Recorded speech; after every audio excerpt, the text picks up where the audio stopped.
Special दो companies होती हैं, हम उनकी बात करेंगे। एक होती है पब्लिक कंपनी और प्राइवेट कंपनी। इन दोनों में डिफरेंस क्या है उसके बारे में हम आज जानकारी लेंगे। तो पहला जो डिफरेंस आता है वो आता है मेंबर्स का, कि कितने मेंबर्स होते हैं इसमें। पब्लिक जो कंपनी होती है उसमें कम से कम एटलीस्ट 2 मेंबर्स तो होते हैं और मैक्सिमम कोई लिमिट नहीं होती। वहीं हम प्राइवेट कंपनीज़ की बात करेंगे तो जो प्राइवेट कंपनीज होती हैं वहाँ एटलीस्ट 2 मेंबर्स तो होना चाहिए और मैक्सिमम लिमिट जो होती है मेंबर्स की वो होती है 200। नंबर ऑफ़ डायरेक्टर्स की हम बात करेंगे तो पब्लिक कंपनीज़ में 3 डायरेक्टर्स होना ही चाहिए कम से कम, और वहीं प्राइवेट कंपनीज़ में 2 डायरेक्टर्स होना चाहिए। यदि हम बात करें invitations to public subscription of shares की, पब्लिक कंपनी में इनवाइट किया जाता है पब्लिक को कि वो परचेज़ करें शेयर्स को, लेकिन प्राइवेट कंपनीज़ में ये पॉलिसी बिल्कुल नहीं है उनकी, जिसमें वो इनवाइट करें पब्लिक को अपने शेयर्स परचेज़ के लिए। अब हम बात करेंगे ट्रांसफरेबिलिटी ऑफ शेयर्स की, तो ये पब्लिक कंपनीज़ के जो शेयर्स हैं वो फ्रीली ट्रांसफ़र हो जाते हैं एक व्यक्ति से दूसरे व्यक्ति की तरफ। वहीं प्राइवेट कंपनीज़ के शेयर्स ट्रांसफ़र नहीं होते हैं, वो रेस्ट्रिक्ट किए जाते हैं ट्रांसफ़र के लिए। इशू ऑफ प्रॉस्पेक्टस की हम बात करें तो company has to issue prospectus करना ही पड़ता है पब्लिक कंपनीज़ को। वहीं प्राइवेट कंपनीज़ के लिए ये कोई ज़रूरी नहीं है कि वो अपने प्रॉस्पेक्टस को बताएं।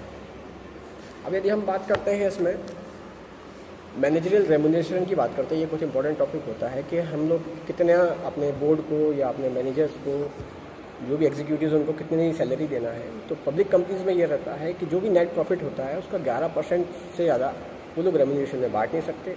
वहीं प्राइवेट कंपनीज़ में ऐसा रहता है कि कोई लिमिट नहीं होती, इसमें भी लिमिट नहीं रहती। प्लस साथ में कितने अपॉइंटमेंट्स करना है, रीअपॉइंटमेंट्स करना है डायरेक्टर्स को, कितने मैनेजिंग डायरेक्टर्स होना चाहिए, और प्राइवेट कंपनीज़ में इन चीज़ों के लिए बिल्कुल भी रेस्ट्रिक्शंस नहीं होता है। अब हम बात करेंगे एक लोन टू डायरेक्टर्स की। पब्लिक कंपनी अपने जो भी डायरेक्टर्स हैं उनको लोन नहीं देती है, और यदि देना भी पड़ता है तो स्पेशल सेंट्रल गवर्नमेंट की परमिशन के थ्रू ही ये सब काम होता है। वेयरएज़ यदि हम प्राइवेट कंपनीज़ की बात करते हैं तो यहाँ डायरेक्टर्स को लोन दे सकते हैं, ऐसा कुछ भी नहीं है, और ज़रूरत भी नहीं पड़ती इसमें कि कोई सेंट्रल गवर्नमेंट के थ्रू आप परमिशन लें।